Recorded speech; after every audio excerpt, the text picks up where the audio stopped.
إن الحمد لله نحمده ونستعينه ونستغفره ونعوذ بالله من شرور أنفسنا ومن سيئات أعمالنا من يهده الله فلا مضل له ومن يضلله فلا هادي له أشهد أن لا إله إلا الله وحده لا شريك له وأشهد أن محمدا عبده ورسوله أما بعد فإن خير الحديث كتاب الله وخير الحديث حديث محمد صلى الله تعالى عليه وسلم وشر الأمور محدثاتها وكل محدثات بدعة وكل بدعة ضلالة وكل ضلالة في النار. أعوذ بالله من الشيطان الرجيم. بسم الله الرحمن الرحيم. قاف والقرآن المجيد بل عجبوا أن جاءهم منذر منهم فقال الكافرون هذا شيء عجيب أإذا متنا وكنا ترابا ذلك رجع بعيد.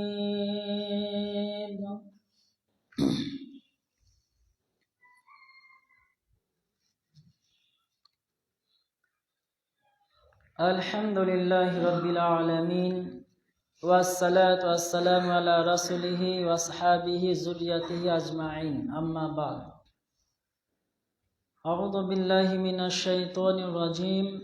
بسم الله الرحمن الرحيم. وقرنا في بيوتكن ولا تبارجنا تبارج الجاهلية الأولى. সমস্ত প্রশংসা তারিফ উপাসনা বান্দিগে একমাত্র আল্লাহ তাআলার জন্য, যিনার বিশেষ দয়া রহমত ভালোবাসাতে আজ আমরা সুস্থ সবল অবস্থায় মসজিদ আসতে পেরেছি জুমার দিনে। তাই তার শুকরিয়া আদায় করে বলি আলহামদুলিল্লাহ। তারপরে পরে বিশ্ব নবীর উপরে দরুদ ও সালাম বর্ষিত হোক। আল্লাহুম্মা সাল্লি আলাই আল্লাহুম্মা বারিক আলাই। সম্মানীয় উপস্থিতি, আলোচ্য বিষয় পর্দার বিধান। সেই বিষয়ে যাওয়ার আগে আমরা তো মানুষ ভুলে যাই, বারবার কথা ভুলে যাই। জুমার দিনে যখন আসবেন, যেটা শরীয়তের হুকুম সেটা হচ্ছে আজান চলুক আর নাই চলুক, যাই হবে হোক, ঢুকেই 2 রাকাত সুন্নত আদায় করবেন, তারপরে বসে যাবেন। খুতবা চালু হয়ে গেলে 2 রাকাত সুন্নত ব্যতীত অন্যান্য নামাজ পড়া পূর্ণভাবে হারাম। ভালো করে শোনেন, খুতবা চালু হয়ে গেলে, আজানের শেষে ইমাম খুতবা চালু করে দিলে মাত্র 2 রাকাত সুন্নত ব্যতীত অন্যান্য নামাজ পড়া পূর্ণভাবে হারাম। কেউ যদি পড়ে তাহলে সে আল্লাহ আল্লাহ রাসূলের সাথে বিরোধিতা করলো, কঠোরভাবে বিরোধিতা করলো। সে রাসূলুল্লাহ সাল্লাল্লাহু আলাইহি সাল্লামের কথাকে অমান্য করলো। আর যে রাসূলের কথাকে অমান্য করে তার ঠিকানা জাহান্নাম। সূরাতুন নিসা আয়াত নম্বর 14 আল্লাহ রাব্বুল আলামিন বলেন, ওয়া মান ইয়াসিল্লাহ ওয়া রাসূলা ওয়া ইয়াতাআদ্দা হুদুদান খালিদান ফিহা ওয়া লাহু আযাবুন মুহিন। যারা আল্লাহ ও আল্লাহর রাসূলের হুকুমের বিরোধিতা করে, অবাধ্যতা করে, এদের এবং আল্লাহর বিধানের অবাধ্যতা করে, এদের ঠিকানা জাহান্নাম এবং সেইখানে তারা চিরদিন থাকবে। সাবধান, বেশি সুন্নত পড়ার প্রয়োজন আছে আপনার ইচ্ছে তো আজানের বহু আগে আগে আসার চেষ্টা করেন। ইমাম চেপে গেলে 2 রাকাত সুন্নত ব্যতীত অন্যান্য নামাজ পড়া হারাম। যদি আমার কথা মিথ্যে মনে হয়, বড় বড় যোগ্যতম উলামায়ে কেরাম আছে, জিজ্ঞাসাবাদ করে নিতে পারেন। কঠোরভাবে নিষেধ। এবার মেন বিষয় আসি, পর্দার বিধান। যেমন মানুষ কালেমায়ে সাক্ষ্য দেওয়ার পরে শিরিক করলে জান্নাত হারাম হয়ে যায়, নামাজ না পড়লে যেমন কাবিরা গুনাহ, রোজা না রাখলে কাবিরা গুনাহ, যেমন ওই বিধানগুলো ফরজ, নামাজ ফরজ, কালেমার উপর ঈমান আনয়ন করা ফরজ, রোজা রাখা ফরজ, যাকাত দেওয়া ফরজ, হজ করা নেশা পৌঁছালে ফরজ, সেম মা বোনেদেরকে পর্দায় রাখাটা ফরজে আইন। কোনো গার্জেন যদি তার বেটি বা নিজের স্ত্রী, কন্যা, মা বোনেদের পর্দায় রাখার দিকে গাফিলতি করে, তাহলে রাসূলুল্লাহ সাল্লাল্লাহু আলাইহি সাল্লামের ভাষাতে তাকে বলা হয়েছে দায়ুস, আরো হাত ভাষা নিলে কাপুরুষ। কেউ যদি নিজের স্ত্রী, কন্যাকে বেপর্দা হালে চলাফেরা করার জন্য স্বাধীনতা দিয়ে দেয়, তাহলে সে রাসূলের ভাষায় কাপুরুষ। আসি পর্দার গুরুত্ব কতটা রয়েছে। আল্লাহ রাব্বুল আলামিন বলেন সূরাতুল আহজাব এবং সূরা নূর দু জায়গাতেই গুরুত্বপূর্ণভাবে পর্দার ব্যাপারে এসেছে। আগে সূরা নূরটা দেখি কি বলছে। সূরা নূর 24 নম্বর সূরার আয়াত নম্বর 31, ভালোভাবে জেনে রাখবেন, শুনে রাখবেন, ভুলে গেলে চলবে না। 24 নম্বর সূরার আয়াত নম্বর 31 আল্লাহ রাব্বুল আলামিন বলেন, কুল, হে নবী বলে দাও, লিল মুমিনাতি ইয়াগযুযনা মিন আবসারিহিন্না ইয়াহফাযনা ফুরুজাহুন্না ওয়া লা ইয়াবদিনা যিনাতাহুন্না ইল্লা মা যাহারা। তুমি মুমিন মহিলাদেরকে বলে দাও তাদের দৃষ্টি নত রাখতে, তাদের চোখের দৃষ্টি নত রাখতে, তাদের লজ্জাস্থানের হেফাজত করতে, আর সৌন্দর্য শোভা প্রকাশ না করতে, ইল্লা মা যাহারা, কিন্তু যা প্রকাশমান বা প্রকাশ হয়ে যায়। আসে আয়াতটাকে কেন্দ্র করে এখানে আল্লাহ রাব্বুল আলামিন চারটে কথা বললেন। এক, সমগ্র মুমিন মহিলাদের বলে দাও যারা ঈমান আনয়ন করেছে, আল্লাহকে আল্লাহ বলে মানে, রাসূলকে রাসূল বলে মানে, কোরআনকে বিশ্বাস করে, দ্বীন ইসলামকে বিশ্বাস করে, তাদেরকে আল্লাহ সম্বোধন করে বললেন বিশ্ব নবী সাল্লাল্লাহু আলাইহি সাল্লামের মাধ্যমে, হে নবী তুমি জানিয়ে দাও মুমিন মহিলাদেরকে তারা যেন তাদের দৃষ্টি নত রাখে, সবসময় নত রাখে, তাদের লজ্জাস্থানের হেফাজত করে। মেয়েদের লজ্জাস্থান কি? মাথা থেকে পায়ের গোড়ালি পর্যন্ত পুরোটাই মেয়েদের লজ্জাস্থান, পুরোটাই মেয়েদের লজ্জাস্থান, হেফাজত করতে, সৌন্দর্য শোভা প্রকাশ না করতে। মহিলাদের সব থেকে সৌন্দর্য জায়গা হচ্ছে ফ্রেশ মুখমণ্ডল। কারণ যখন কেউ বিবাহের জন্য মহিলা দেখতে যায় তখন হাতও দেখে না আর পাও দেখে না, দেখে ফ্রেশ চেহারা সৌন্দর্য, তাহলে পছন্দ হলো, চেহারা সৌন্দর্য নয় তো পছন্দ হলো না। তাহলে সব থেকে মহিলাদের সৌন্দর্য প্রকাশ পায় সেটা হচ্ছে মুখমণ্ডলে। তাই আল্লাহ রাব্বুল আলামিন বলেন প্রথম কি, যে মহিলাদের বলে দাও দৃষ্টি নত রাখতে, লজ্জাস্থান হেফাজত করতে, আর তাদের সৌন্দর্য শোভা প্রকাশ না করতে, ইল্লা মা যাহারা। এর তাফসীর উলামায়ে কেরাম করেছে মুহাদ্দিসিনে কেরাম, ইল্লা মা যাহারা বলতে যেগুলো ওপরে প্রকাশ থাকে। একজন মহিলা বোরকা পরেছে, তার বোরকার উপর অংশটা এমনিতেই দেখা যাবে, কিছু করার নেই। জুতা পরেছে, মোজা পরে জুতা পরেছে, জুতা দেখা যাবে, হাত মোজা পরেছে দেখা যাবে। এইগুলা হচ্ছে ইল্লা মা যাহারা, যা প্রকাশ থাকে, যেগুলা চাপা রাখা যায় না, এগুলা থেকে এটাই মুরাদ। কিন্তু যারা বলেছে চেহারা আর হাতের কবজি, এরা ভুল ব্যাখ্যা করেছে, এরা ভুল ব্যাখ্যা করেছে। কারণ এর পক্ষেই কোরআনের আরো দলিল নেন।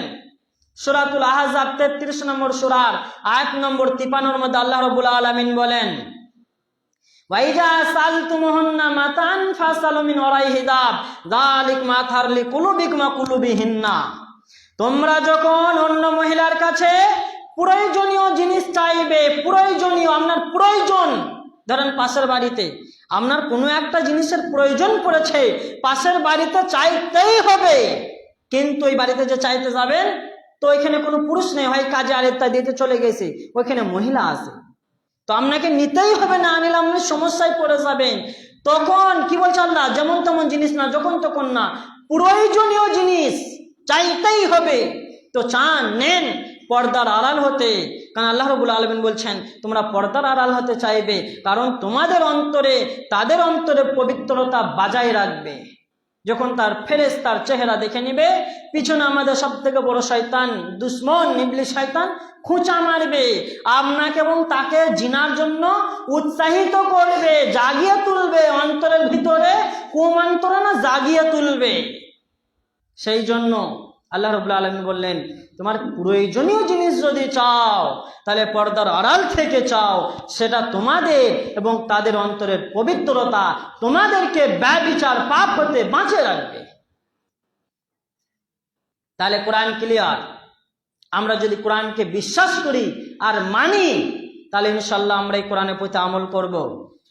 যারা ইসলামের দুশমন তারা কোরআনের প্রতি আমল করে না, যারা ইবলিস শয়তানের বন্ধু তারা কোরআনের প্রতি আমল করে না, হাদিসের প্রতি আমল করে না, কোরআন ও হাদিসকে শোনার পরেও মন মতন চলে, এরা ইবলিস শয়তানের চামচা, এরা ইবলিস শয়তানের বন্ধু।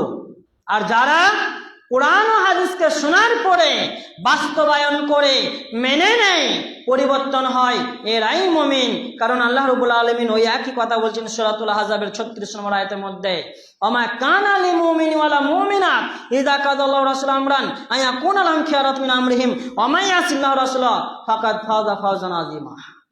মুমিন পুরুষ মহিলা তো তারাই যখন আল্লাহ রাসূলের বিধান হুকুম তারা শুনবে, তারা এখন নিষ্ঠতার সাথে মেনে নেবে, কোনো কিন্তু করবে না। আর যদি তার অবাধ্যতা হয় তাহলে গুমরাহ হয়ে যাবে, পথভ্রষ্ট হয়ে যাবে। বাস্তবে চাই যারা কোরআন হাদিস থেকে সরে গেছে তারা দেখেন পথভ্রষ্ট, দেখেন পথভ্রষ্ট হয়ে গেছে। যে সমস্ত বাড়ির মা বোনেরা বেপর্দা হালে চলাফেরা করে, আজারে বাজারে যায়, জিনিসপত্র কেনাকাটা করে, মাঝি ডোম ডকল হাঁড়ি বাগদি বাউজি কিছু দেখে না, গ্রামে বেচতে এলেই ছুটে চলে যায়, এ গুমরা হয়ে গেছে। গুমরা হয়ে গেছে বলেই ওর কাছে যেছে। আর এর পুরুষও গুমরা হয়ে গেছে, একবার ইসলাম থেকে সরে গেছে, কোরআন হাদিসের প্রতি ভালোবাসা নেই। সেই জন্য এরা এই রকম পরিস্থিতিতে পৌঁছেছে। আর আল্লাহর নবী সাল্লাল্লাহু আলাইহি সাল্লাম এই সম্পর্কেই কঠোরভাবে নিষেধ করেছে, কি কঠোরভাবে সতর্ক করেছে উম্মতে মুহাম্মাদীকে। ইয়াতি আলান নাসে জামানুন আসাবিরু ফিমাল দিনি কল কাবিদ আলাল জামরি। মানুষের মাঝে এমন একটা সময় আসবে, মানুষের মাঝে এমন একটা সময় আসবে, মানুষ শরীয়তের উপরে, দিন ইসলামের উপরে টিকে থাকাটা অতটা কষ্টকর হবে যতটা কষ্টকর জ্বলন্ত আগুনের চ্যাঙ্গারিকে হাতের মধ্যে ধরে রাখতে যে কষ্টটা হয়, এর থেকেও কষ্ট বেশি হবে। এমন একটা সময় আসবে উম্মতে মুহাম্মাদী শরীয়তের উপরে টিকে থাকতে পারবে না। আজ বাস্তবে চাই। হ্যাঁ, মা বোনেদের মর্যাদা কোথায় ছিল? গরুর গোয়ালে, উটের গোয়ালে। মা বোনেদের মর্যাদা ছিল বাজারের সস্তা মহিলাদের মতো। মা বোনেদের পরিস্থিতি ছিল তাদের মাসিক শুরু হয়ে গেলে উটের সাথে, উটের গোয়ালে বসবাস করতে হতো। সে মরছে না, বেঁচে রয়েছে, 2 মুঠো খাবার কেউ দিতে যেত না। এইরকম নিম্নভাবে মা বোনেদেরকে ব্যবহার করা হতো। ইচ্ছার মতন এক একটা পুরুষ 100-150 জন দাসী হিসেবে কিনে নিত, মন মতন তাদের সবাস করে ছেড়ে দিত, গরু ছাড়া করে। এইরকম পরিস্থিতি। তারপরে কাউরির গরিব মানুষের, তখন সমাজকে 2 ভাগে বিভক্ত করা হয়েছিল। এক হচ্ছে হাই লেভেলের, এক লো লেভেলের। যাদের লো লেভেলের পরিবার, যারা গরিব অসহায় মানুষ, এদের পরিবারে যদি কন্যা সন্তান জন্ম নিয়েছে তাহলে তার মতো নিকৃষ্ট মানুষ সেই জামানায় ছিল না। যখন বিশ্বনবী নবী হয়নি ওই জামানার কথা বলছি, যেটাকে জামানায় জাহালিয়াত বলা হয়। এই নিম্ন শ্রেণী মানুষের গরিব ঘরে যদি মেয়ে সন্তান জন্ম নিত তাহলে ওর বাপ সমাজে বাইর হতে পারতো না, মুখ দেখাতে পারতো না, সকলে হেনস্থ করতো। দেখ দেখ দেখ দেখ কে আসছে, দেখ অপায়া কুপায়া আসছে, ঘরে একজন আবর্জনা জন্ম দিয়েছে, ঘরে অভিশপ্ত জন্ম দিয়েছে। আরে অভিশপ্ত পুরুষ, এর সাথে মিশিস না, একে কোনো জিনিস বিক্রি করিস না, এর সাথে কথা বলিস না। এইভাবে তাকে সমাজ থেকে আলাদা করে দেওয়া হতো, পৃথক করে দেওয়া হতো, একাকিত করে দেওয়া হতো। সমাজের এই লাঞ্ছনা, এইরকম জীবনযাপন থেকে বাঁচার জন্য অধিকাংশ সাহাবা তারা যখন মুশরিক অবস্থায় ছিল, কাফের অবস্থায় ছিল, যখন তারা মুসলমান হয় নাই, সেই জামানাতে নিজের মেয়েদেরকে, ফুটফুটে মেয়ে কন্যা সন্তানকে মেলা দেখাবার নাম করে নিয়ে গিয়ে, ভোজ বাড়িতে খাবার খাওয়াতে যাব নিয়ে নাম করে নিয়ে গিয়ে তাকে জ্যান্ত দাফন করে দিয়েছে মাটিতে, শুধু সমাজের এই লাঞ্ছনা মুখ থেকে বাঁচার জন্য। একজন সাহাবা, বিখ্যাত একজন বদরি সাহাবা, আল্লাহর নবীর কাছে এসে যখন এই কথা শুনলেন, আল্লাহ নবী যখন বললেন কোনো পুরুষ যদি 3 জন মহিলাকে জন্ম দেয়, কোনো পুরুষ যদি 3 জন মহিলাকে জন্ম দেয় আর তার হেফাজত পূর্ণভাবে করে, তার আমানত যদি পূর্ণভাবে রক্ষা করে, তাহলে ওই ব্যক্তির জান্নাত, ওই ব্যক্তির জান্নাত, ওই ব্যক্তির জান্নাত, ওই ব্যক্তি আরামসে জান্নাতে যাবে। তখন ওই সাহাবা আল্লাহর নবীর কাছে গিয়ে হাউমাউ করে কাঁদতে লাগলেন, হাউমাউ করে। আল্লাহর নবী জিজ্ঞেস করছেন, কি কারণ, তুমি কেন কাঁদছো? বলছে, আল্লাহর নবী, আমি যখন কাফের ছিলাম, মুশরিক ছিলাম, তখনকার জামানার কথা বলছি আমি, তখন আমি দ্বীন ইসলাম সম্পর্কে অবগত ছিলাম না। সেই সময় আমার কন্যা সন্তান জন্ম হয়েছিল, আমি পাড়াতে মুখ দেখানোর জন্য, পাড়াতে মাথা সামান্য উঁচু করে কোনো রকম জীবনযাপন করার জন্য আমার কন্যা সন্তানকেই নিজের 2 হাত দিয়ে আমি হত্যা করেছি। আল্লাহর নবী বলছেন, বলছো কি? বলছে, আল্লাহর নবী, যেমন তেমন হত্যা করিনি, সেই হত্যার পাপ আল্লাহ আমাকে ক্ষমা করবে নাকি জানি না। আল্লাহ নবী বললেন, তাহলে খুলে বলো কেমন ভাবে হত্যা করেছো, শুনি তুমি কেমন ছিলে জালেম। তখন সেই সাহাবা বলছেন, আল্লাহর নবী, যখন আমার ফুটফুটে সন্তান বড় হতে লাগলো, সমাজে মুখ দেখাতে পারি নে, সমাজ আমাকে হেনস্তর চোখে দেখতে লাগলো, আমার কোনো জিনিসপত্র কিনে না, আমাকে কোনো জিনিসপত্র বেচে না। এই পরিস্থিতি থেকে বাঁচার জন্য আমি আমার স্ত্রীকে মিথ্যে কথা বললাম যে আমার কন্যাকে আমি ভোজ বাড়িতে দাওয়াত খাওয়াতে নিয়ে যাব। আমার কন্যাকে সুন্দরভাবে সাজিয়ে কুজে ফুটফুটেভাবে সাজিয়ে দিল। আমার কন্যা সন্তান আমার গলায় জড়িয়ে ধরে আব্বা আব্বা শব্দ করতে করতে আমার সাথে গেল। আমি আমার ওই আদরের কন্যা সন্তানকে জঙ্গলের মধ্যে নিয়ে গেলাম, জঙ্গলের মধ্যে নামিয়ে তাকে খেলাধুলো করতে লাগলো সে, আর আমি ওই সময় খাল কাটতে লাগলাম। অনেক বড় খাল যখন কাটা হয়ে গেছে, মাটি কাটছি আর পাড়ে রাখছি, আমার দেহে, আমার চেহারাতে যখন মাটি ছিটিয়ে লেগে যাচ্ছে, আমার ওই কন্যা সন্তান খেলা করতে করতে দৌড়ে এসে আমার গলা জড়িয়ে ধরে আমার মুখের থেকে মাটি ঝরিয়ে দিছে। তখন আমার কন্যা জানে না যে তার বাপ জালেম বাপ তাকে হত্যা করবে, কিন্তু আমি নিরুপায় ছিলাম বিশ্বনবী, আমি নিরুপায় ছিলাম, সমাজ থেকে বাঁচার জন্য এই পাপ আমি করেছি। সেটা কি, যখন খাল করা হয়ে গেল, তখন আমার কন্যা সন্তান আবার শেষবারের মতন গলা জড়িয়ে বলছে, আব্বা তুমি কেন এত পরিশ্রম করছো, কেন মাটি করছো, তুমি না আমাকে ভোজ খাওয়াতে নিয়ে যাবে, তো কেন এত পরিশ্রম করছো? তখনও এই পাষাণ বাপ তখনও ময়াদয় হয়নি। সমাজের পরিস্থিতিতে আমি সেই কন্যার এই ভাষাটুকু আমার অন্তরে তখন গাঁথেনি, শুধু আমার ব্রেনে একটাই ঘুরছে, তুই আমার জন্য মহাপাপ, তুই আমার জন্য আবর্জনা, তুই আমার জন্য অভিশপ্ত, সমাজে তোর জন্য আমি মাথা উঁচু করে বাঁচতে পারছি না, এই শুধু ব্রেনের মধ্যে তখন ঘুরছে।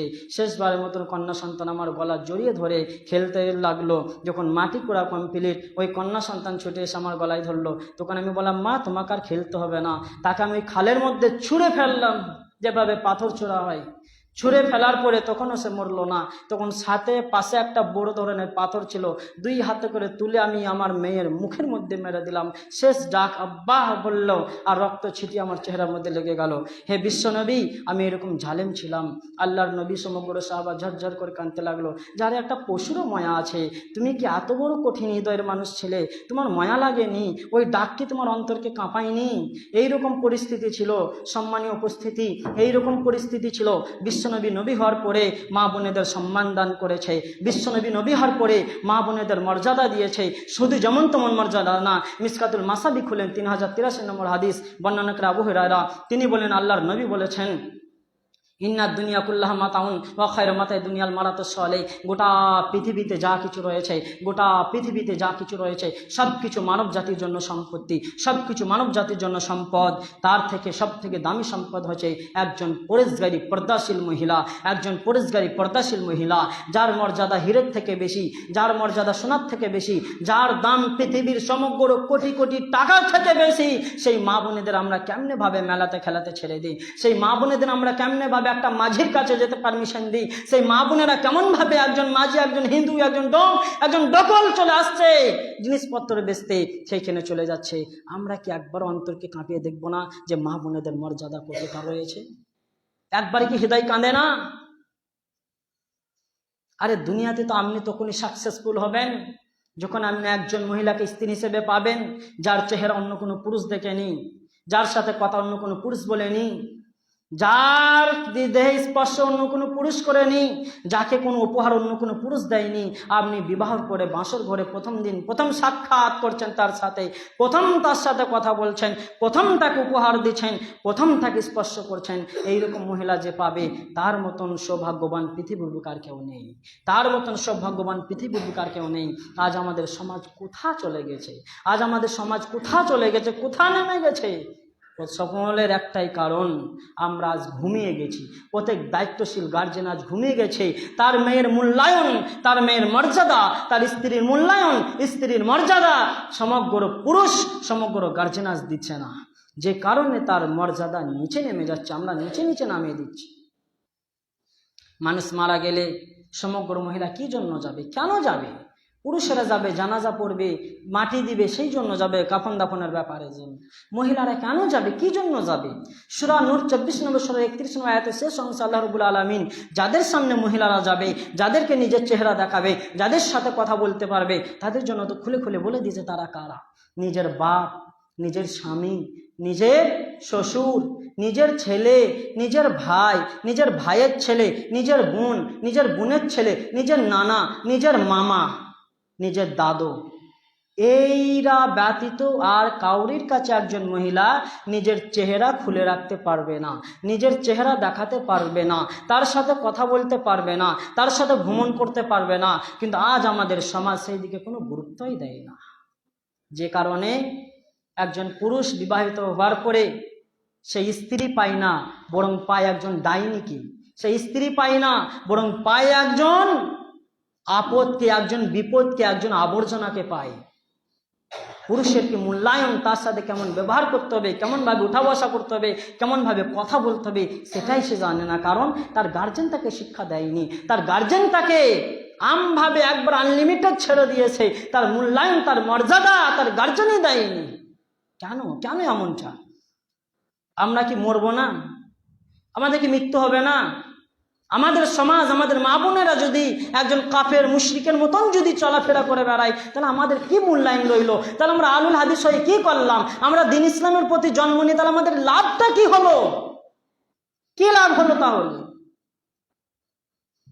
আল্লাহর নবী বলেন কত গুরুত্বপূর্ণ কথা। মিসকাতুল মাসাবি এবং পেয়ে যাবেন আবু দাউদের হাদিস কিতাবুন নিকাহ অধ্যায় 6 অধ্যায়ের 2149 নম্বর হাদিস। আল্লাহর নবী বলেন, বর্ণনাকারী বুরাইদা রাদিয়াল্লাহু তাআলা আনহু তিনি বলেন, আল্লাহর নবী নিজের জামাই আলীকে সম্বোধন করে বলেন, ইয়া আলী ওয়া লা তুবিন নাজরাতান নাজরা ফাইন্না লাকাল উলা ওয়া লাইসাত লাকাল আখিরা। হে আলী, অন্যজন মহিলার প্রতি দৃষ্টি একবার যাওয়ার পরে তুমি আর দৃষ্টি দিতে পারবে না। প্রথমবার মাপ, দ্বিতীয়বার নয়, প্রথমবার মাপ, দ্বিতীয়বার নয়। আর আজ আমাদের মা বোনেরা মাথার চুল খুলে ফ্যাশন করে রাস্তাঘাটে বেরোয়, সমগ্র যুবক তার দিকে তাকিয়ে দেখে। এক খুদ অন্তরকে কাঁপিয়ে চিন্তা করে দেখেন তো। ধরেন আমরা 10 জন এই সামান্য রাস্তার গায়ে আপনাদের সবজি দোকানে বসে আছি। ধরেন আপনাদের গ্রামের মানুষ বসে আছেন, আপনার সামনে দিয়ে 10 জন মহিলা পেরিয়ে যাচ্ছে। তো দেখা গেল 2 জন মহিলা প্রায় বাড়ি থেকে বাইরে হলে পর্দা পুশিদা ভাবে হেফাজত করে যায়, বোরকা পরে সুন্দরভাবে ঢাকা ঢুকি দিয়ে যায়। আর 8 জন চুল খুলে একবারে নেড়ো গেঞ্জি পরে জিন্স পরে পেরে যাচ্ছে। আর ওই 10 জন মহিলারই গার্জেন ওইখানে বসে আছে, 10 জনেরই বাপ, 10 জনেরই ভাই ওখানে বসে আছে। তখন ওই 10 জন পুরুষের মধ্যে বলা বলি করছে যে 2 জন মানে মহিলা পর্দা হালে যেছে, এরা যেখানেই যায় পর্দা হলে যায়, কার মেয়ে বটে, খুব পরেশগারী মানুষ বটে, ওর বাপ ভালো বলে মেয়েও তো সেরকম হয়েছে। বলেন তাহলে ওই গার্জেনের বুকটা কেমন হবে? ওই গার্জেন কেমন নিজের ভেতরে ভেতরে তৃপ্তি বোধ করবে? আর বাকি জন আবার বলছে এই 8 জন মহিলা যায়, এর বাপ ভালো না, এর মা ভালো না, এর বাপ খারাপ বলেই তো মেয়েটা সেরকম হয়েছে, গায়ে ছাড়া করে ছেড়ে দিয়েছে, এর বাপ খারাপ আছে। বলেন ওই 10 জন পুরুষের মধ্যেই যদি ওদের এই কন্যা হয়, তা পারবে ওর বাপ গর্ব করতে পারবে? বরং লজ্জায় মাথা নামিয়ে দিবে। আজ আমরা এইরকম পরিস্থিতিতে দাঁড়িয়ে গেছি, আমাদের মা বোনেদের কিভাবে রাখতে বলা হয়েছে, আর আমরা কিভাবে রাখছি? আমরা কি মরবো না? কি পরিস্থিতিতে আজ আমরা দাঁড়িয়েছি? হ্যাঁ, অন্যত্র আল্লাহ রসুল সাল্লাল্লাহু সাল্লাম বলেন, হাদিসটি সুনানে আবু দাউদের 2150 নম্বর হাদিস, বুরাইদা রাদিয়াল্লাহু তাআলা আনহু হতে বর্ণিত। তিনি বলেন রাসূল সাল্লাল্লাহু আলাইহি ওয়াসাল্লাম, আব্দুল ইবনে মাসউদ হতে বর্ণিত, তিনি বলেন রাসূল সাল্লাল্লাহু আলাইহি ওয়াসাল্লাম বলেছেন, লা তুবাশিরুল মারাতুল মারাতা লিতানআতাহা লিজাওজিহা কান্নামা ইয়ানজুর ইলাইহা। একজন মহিলা অন্যজন মহিলাকে স্পর্শ করতে পারবে না, একজন মহিলা অন্যজন মহিলাকে স্পর্শ করতে পারবে না। কেন পারবে না? কারণ সে যখন ওই মহিলাকে স্পর্শ করে তার দেহের বিবরণ তার স্বামীর কাছে দিবে, তখন তার স্বামী অন্তরের সাচুক্য চোখে দেখবে, তার অন্তরের চোখে দেখবে, জিনার চোখে, ব্যভিচারে কুমন্ত্রণার চোখে দেখবে।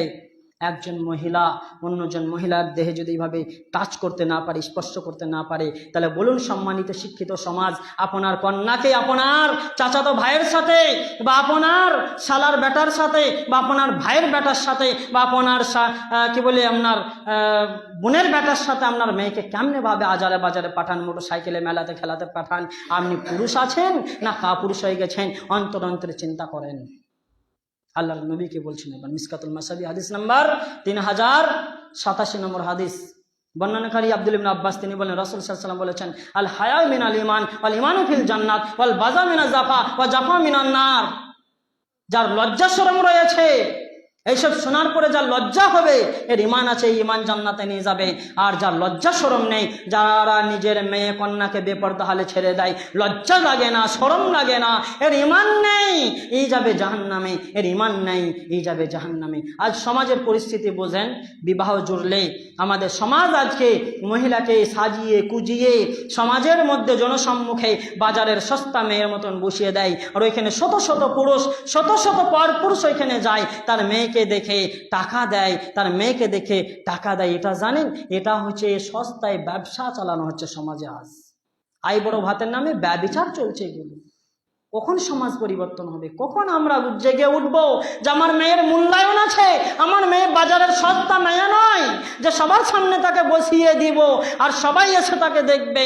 আমার মেয়ে বাজারের মূল মেয়ে নয়, আমার মেয়ে দিন ইসলামের মেয়ে, তার মূল্যায়ন আছে, সে জান্নাতি মেয়ে, বাজারের আবর্জনা নয়, সারপুরো নয় যে তাকে সস্তাভাবে বসিয়ে দেব।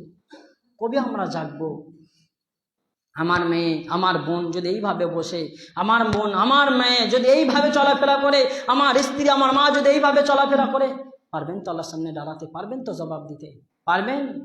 আল্লাহর নবী বলেন, হাদিসটা সহিহ বুখারীর মধ্যে এসেছে এবং মিসকাতুল মাসাবি সহিহ মুসলিমের মধ্যে এসেছে, জাহান্নামের বিবরণ অধ্যায় আল্লাহর নবী বলেন, বর্ণনাকারী আব্দুল ইবনে আব্বাস,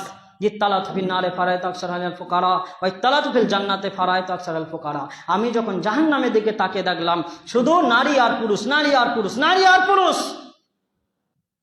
কেমন ভাবে? এক বিরাট চুলুর মধ্যে তারা উলঙ্গ অবস্থায়, নারী আর পুরুষ উলঙ্গ অবস্থায় দাও দাও করে জ্বলতে জ্বলতে উঠছে। আবার যখন আগুনের শিখা কমে যাচ্ছে, আবার তারা ধস করে পড়ছে, আর দুর্গন্ধ এদিকে পার হওয়া যায় না। আমি জিব্রাইলকে জিজ্ঞেস করলাম, জিব্রাইল এরা কারা? তখন আল্লাহর নবী বললেন, যারা দুনিয়াতে অবৈধভাবে চলাফেরা করেছে, যারা দুনিয়াতে বেপরদা হালে চলাফেরা করেছে, যারা দুনিয়াতে অবৈধভাবে মেলামেশা করেছে, এরা হচ্ছে সেই পুরুষ, সেই মহিলা। আজকে বুঝেন আমরা কোন পরিস্থিতিতে নিজের সমাজকে নিয়ে গিয়েছি। আর আল্লাহ নবী জান্নাতের দিকে দেখলেন তো দেখলেন কঠিন পরিশ্রমকারী ওই সমস্ত ব্যক্তি যারা দুনিয়াতে চলাফেরা করেছে আল্লাহর ভয়ে, যারা দুনিয়াতে চলাফেরা করেছে শরীয়তকে মেনে, এরা জান্নাতি ব্যক্তি। এদেরকে আল্লাহ নবী দেখলেন। টাইম শেষ, আমরা সচেতন হই, আমরা জ্ঞানী গুণী মানুষ, আমাদের মা বোনেদেরকে হিতাহতা দেবো না। আমাদের মা বোনরা হচ্ছে একজন পর্দাশীল মহিলা, তাদের মর্যাদা রয়েছে। সমগ্র গার্জেন আজ থেকে প্রতিজ্ঞাবদ্ধ করে নি যে আমার মেয়েকে আমি পর্দার সাথে পরেশগারিতা বানাবো ইনশাল্লাহ। যে আমার মেয়ে যখন অন্য কোনো পুরুষের দ্বারে যাবে, অন্য কোনো পুরুষের সাথে বিবাহ হবে, তখন সেই পুরুষ আমার মেয়েকে পাওয়ার পরে, বিবাহ করার পরে নিজে আত্মবোধ করবে যে আমি একজনকে পেয়েছি আমার জীবন সঙ্গী, একজনকে পেয়েছি আমার স্ত্রী হিসেবে। সে আমার স্ত্রী নয়, বরং আমার জীবনের অন্তরঙ্গ বন্ধু। এরকম নিজের মেয়েদের তৈরি করেন। পর্দার সাথে আল্লাহ সম্মান দান করবে, আল্লাহ হেফাজত করবে, আল্লাহ আপনাকে এমন উঁচু মাকামে পৌঁছাবে যে আপনি গবেষণাও করতে পারবে না, চিন্তা করতেও পারবে না। আপনার মেয়েকে আল্লাহ বহু বহু উঁচু জায়গায় পৌঁছে দেবে ইনশাল্লাহ। আর তার সাথে আপনার সম্মান অনেক অনেক উঁচু জায়গায় পৌঁছাবে। আমরা যে ভুল পথে আছি, আজকে পর থেকে সচেতন হয়ে যাব। পর্দা হালে মা বোনেদের ছেড়ে দিলে আমাদেরকে জাহান্নামে যেতে কেউ আর রাখতে পারবে না। কঠিন থেকে শাস্তি হবে, কঠিন। আল্লাহ আমাদের হেফাজত করুক। হে আল্লাহ, তুমি আমাদের ক্ষমা করো। আমরা যে ভুল পথে রয়েছি ইবলিস শয়তানের চক্রান্তে পড়ে, তুমি আমাদের সঠিক পথে চলার তৌফিক দাও। তুমি আমাদের মা বোনেদের পর্দা হালে রাখার তৌফিক দাও। হে আল্লাহ, সমাজে যে পরিস্থিতি চলছে, আমাদের মা বোনেদেরকে সমাজের নিচে থেকে নিচে নামানোর যে চক্রান্ত কাফের সম্প্রদায়, মুশরিক সম্প্রদায় চালাচ্ছে, তা হয়তো তুমি আমাদের সমাজকে হেফাজত করো। তুমি আমার যুবক ভাইদের হেফাজত করো, তুমি সমগ্র মুসলমানকে হেফাজত করো। হে আল্লাহ, তুমি আমাদের সঠিকভাবে কোরআন ও হাদিস মোতাবিক চলার তৌফিক দাও। আমিন। সুবহানাকা আল্লাহুম্মা ওয়া বিহামদিকা আশহাদু আল্লা ইলাহা ইল্লা আনতা ওয়াস্তাগফিরুকা ওয়া আতুবু ইলাইক। সম্মানীয় উপস্থিতি, শেষ একটা কথা, মেটেকুনা মাদ্রাসা থেকে আপনাদেরকে দাওয়াত দিতে এসেছে। ওদের 31শে জানুয়ারি জলসা আছে মাদ্রাসায় পাগড়ি প্রদানের, তা আপনাদের সমগ্র গ্রামবাসী করা দাওয়াত দিতে এসেছে। আর বুঝতে পারছেন জলসা হলে পারপাসে কিছু খরচা আছে, তো আপনারা যে যাই পারবেন সাদকায়ে জারিয়া ইত্যাদি সাধারণ দান ইত্যাদি দিয়ে ওদেরকে সাহায্য করবেন। ওরা বাইরে বসে আছে কিনা, তারপরে হয়তো গ্রামে সামান্য ঘুরলেও ঘুরতে পারে, আপনারা সাহায্য করবেন। পরিচিত মাদ্রাসা, আর আপনাদের সকলকে দাওয়াত দিয়েছে, আপনারা দাওয়াত গ্রহণ করবেন। আমিন। ইয়া আইয়ুহাল্লাযিনা আমানু সাল্লু আলাইহি সাল্লিমু তাসলিমা। আল্লাহুম্মা সাল্লি আলা মুহাম্মাদিন ওয়া আলা আলি মুহাম্মাদ কামা সাল্লাইতা আলা ইব্রাহিম ওয়া আলা আলি ইব্রাহিম ইন্নাকা হামিদুম মাজিদ। আল্লাহুম্মা বারিক আলা মুহাম্মাদিন ওয়া আলা আলি মুহাম্মাদ কামা বারাকতা আলা ইব্রাহিম ওয়া আলা আলি ইব্রাহিম ইন্নাকা হামিদুম মাজিদ। সুবহানা রাব্বিল ইজ্জাতি আম্মা ইয়াসিফুন ওয়া সালামুন আলাল মুরসালিন ওয়াল হামদুলিল্লাহি রাব্বিল আলামিন।